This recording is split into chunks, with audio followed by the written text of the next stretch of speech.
I want to remind you to show that a formula is false, you should choose numbers which make it nice to simplify by hand. Simplify the left side using the order of operations, also simplify the right side using the order of operations, and each side should simplify to different numbers. Why do we do this?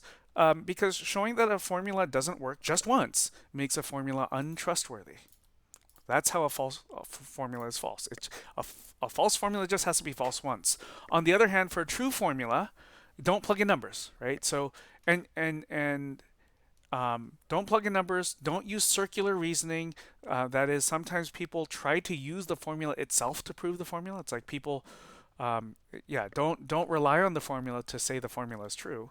Instead, each true formula has to be discovered external to that, using its own discovery process.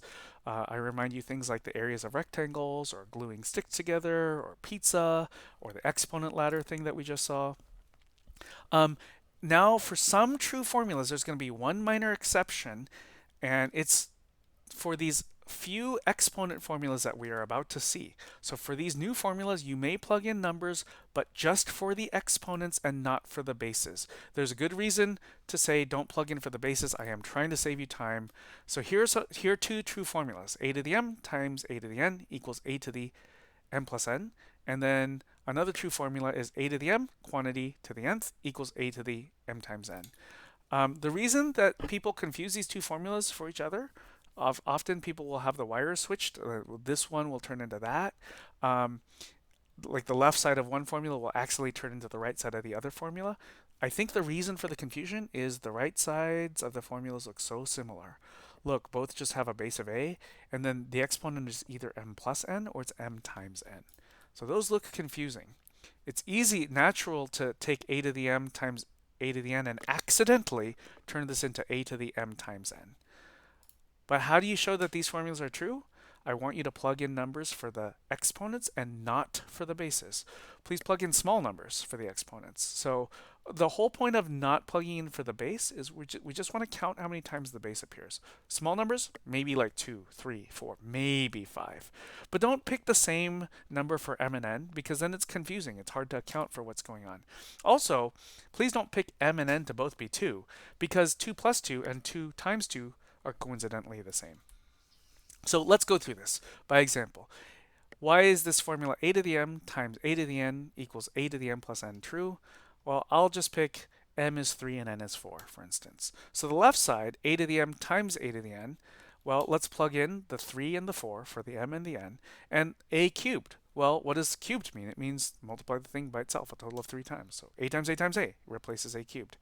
A to the fourth, replace that with a times a times a times a. I drew this one multiplication dot really big so that we could kind of see where that original dot comes from. But if you look at what this is a times a times a times a times a times a times a, right? On the right side, you have a to the power m plus n, and if we plug in 3 plus 4 for m plus n, then simplify the arithmetic, a to the seventh, that is also a times a times a times a times a times a times a. So both sides became the same thing. The large dot there was just shown to clarify. Uh, the other little multiplication dots is because a cubed is a times a times a, but I wanted this dot to show that I was copying that dot right there. Okay, by the way, this same formula here, if you didn't draw the dots and you replaced all the a's with b's and all the m's with y's and all the n's with z's, this is to me the same formula just with different variables. Okay, what about the other formula we looked at? Why is this true? So I'll still pick m is 3 and n is 4. And the left side, well, a cubed raised to the fourth power, well, to the fourth. That means take this a cubed and multiply it by itself a total of 4 times. So a cubed times a cubed times a cubed times a cubed. And if we work that out, all the a cubes, we break them apart into a times a times a. So we do that many times. I know it's a lot to write, but there it is. And then on the right side, if you replace the m's with 3's and the n's with 4's, then do the arithmetic of 3 times 4, and a to the 12th looks like this. And you'll notice that both sides have multiplications involving 12a's. So I did this with 3's and 4's for m and n, but you could have done this with 2's and 3's instead. I thought using actually a bigger number helps in this case, I think, just kind of see what's going on. Sometimes if it's too simple looking, it's harder to see what's happening. We could have also used m equals 5 and n equals 2. Like, there's lots of options that work. What's going on for showing both of these formulas are true? Again, do not plug in for the base. Only plug in for the exponent. Why just plug in for the exponent? What is going on here? We are just counting the number of times that the base appears. If you start plugging in for the base, I've seen people try to do 2 times 2 times 2 times 2, like really do like 2 to the 12th power on quizzes and tests in the past. And that is not what I'm asking for. I'm just asking you to count how many times A is written down. Okay, let's try another one. Why is AB quantity to the nth equal A to the nth times B to the nth true? Well, the bases now here are A and B. Don't plug in for these. Only plug in for the exponent. We're only going to plug in for n. Let's just try 3, for instance. So the left side is then AB to the, well, n is replaced with 3. So that's AB times AB times AB, right? That's what cubed means. So take AB and multiply by itself, a total of 3 times.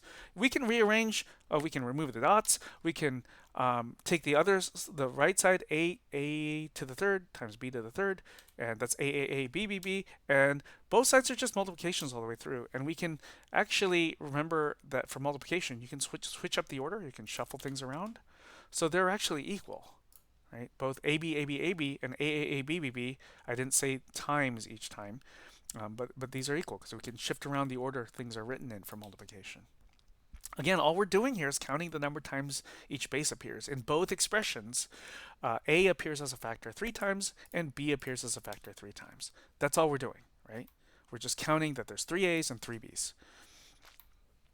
Okay, so we have just shown that these 3 formulas are true.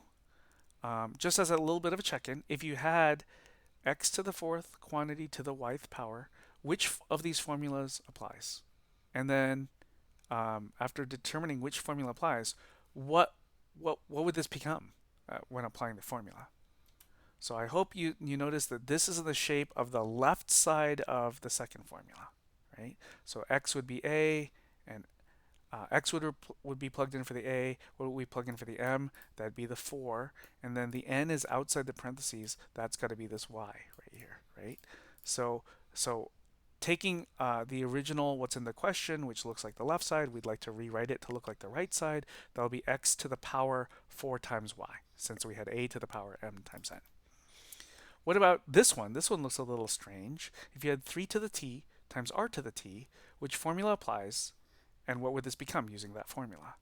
Well, sometimes people look at this and think that it matches this, the left side of the first formula. The problem is, even though it's da da da da and da da da da, right? You've got a base raised to an exponent and a base raised to an exponent.